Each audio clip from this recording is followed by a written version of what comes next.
All right, we're back for sideboarding. Here's the cards I'm going to be bringing in the matchup. Dispel is just extremely efficient.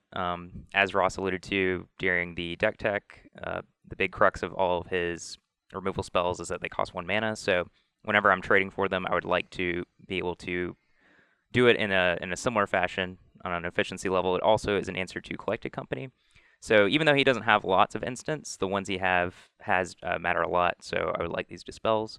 Engineered Explosives is just kind of this like reasonable catch-all. It is able to kill a bunch of creatures if he starts with Noble Hierarchs and Wild Nacatls, and it's able to even just 1-for-1 with his 3 drops, which is fine but not exciting.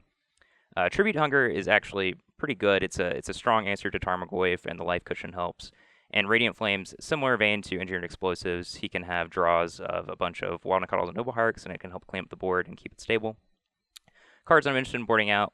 Mana Leaks, I would like to board out all 3 copies of Mana Leak, but the fact that Ross has Damirad and Elspeth Knight Errant is hugely problematic for me, and I kind of need some answers to it, so I'm keeping a 1 copy right now. Colon's Command, I'm comfortable shaving down a copy since Shock isn't the best mode, and also the discard mode is a little scary against Lockstone Smiter. A Similarly little to, scary. yeah. Well, we saw the first game what happened, so that was not very fun. Disagree. Inquisition of Kozilek, I don't want to draw a bunch of these effects. I like to draw exactly like 1 copy per game, but it is a good thing to have in my opening hand, just not a top deck later. And this Thought Scour is kind of the Mana Leak placeholder. Usually with Grixis control in post-sideboard scenarios, when your cards are a little bit more efficient or better in the matchup, you don't need as much selection, so I like to board out a Thought Scour. Okay, on my side, I'm bringing in the 5 cards I mentioned in the deck tech that add resiliency to the deck, the Kitchen Finks and the Planeswalkers.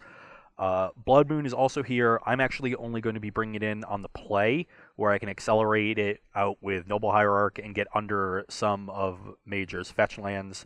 His mana base is not super susceptible to Blood Moon, given that he has 2 islands and a swamp, and my mana base is also not the best to get through Blood Moon. And in general, I think this card's a little bit overrated in matchups like this, but on the play with mana acceleration, I think it's going to be strong enough. The cards I'm cutting, Kasali Pride Mage is easily the weakest creature in the deck. It dies to every removal spell, and the disenchant side of it, which is the most relevant part, isn't relevant in this matchup. I'm going to shave down some of my removal spells because while he does have some important threats, when I'm playing the aggressive side of this matchup, you need to be more proactive, so cutting down some of the reactive cards is important. And then the surprising card that I think gets cut, or trimmed in this case, is Knight of the Reliquary.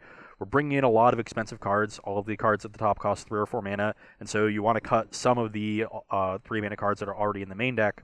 And Collected Company and Lockstone and Smiter, I think, are both better than Knight of the Reliquary in this matchup. Majors has removal for big creatures, so just being a 3 mana 5/5 or 6/6 isn't good enough. And the utility of being able to find some of our creature lands or other utility lands, I don't think is worth the upside of the Lockstone on Smiter or Collected Company. So this is how we're sideboarding, and come back for the games. Back here for game 3. My 7-card hand had no lands, but the 6-card hand is great. Got a good early curve, good mix of lands and spells. Gotta keep.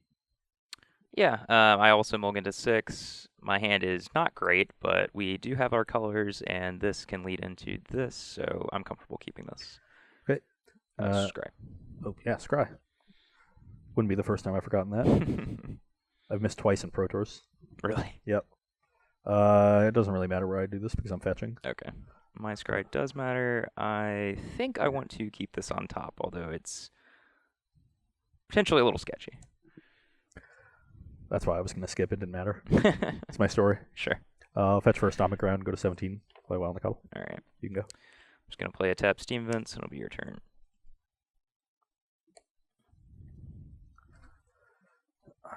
Didn't have Bolt, that's good. Pretty fortunate. Okay. It is entirely possible I just get run over this game, but we'll see what happens. Draw. I'm going to crack this, go to 14, get a Temple Garden. Okay. I'll play a Scavenging Ooze and attack for 3. I'm at 17. So you can go. And well, let's see here, actually. Since we potentially want to play this on turn 4. For us to get there, we need 5 cards in the graveyard. 1, 2, 3, 4, 5. So yeah, we actually do need to play a fetch land this turn to facilitate that line of play. So I'm going to play a Pluto Delta and pass the turn.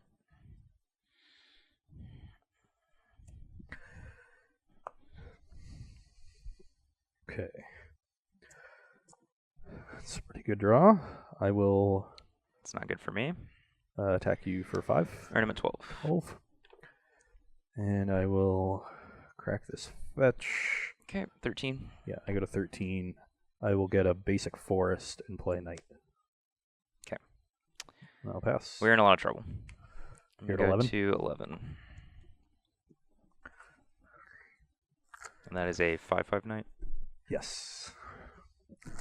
Always want to be sure to play your knights outside of lightning bolt range. And since I have so many fetch lands, I think I can just go ahead and get a Ravnica land. Just get a Blood Crypt, put it into play tapped. Not getting Rakdos Carnarium. That'd be sweet. Yeah. I love bounce lands. Yeah, they're great. Unless they're an Amulet Bloom. That's not great. Yeah, less great. Nobody likes that. Alrighty. Ooh. Close to worst possible draw. Alright, we're just going to fetch a swamp and play a Radiant Flames for 3. So I'm going to 10. And it's your turn after that. Okay. We want to crack this fetch immediately to get an extra point of damage in with our knight. That's going to bring me to 12. And definitely want to attack rather than activate the knight. I'm just going to get tapped. No, activate it. Attack you for 6. Yep, I'm at 4. Brings you to 4, and then I'll play a Tarmogoyf and pass the turn. And Tarmogoyf is a 3/4.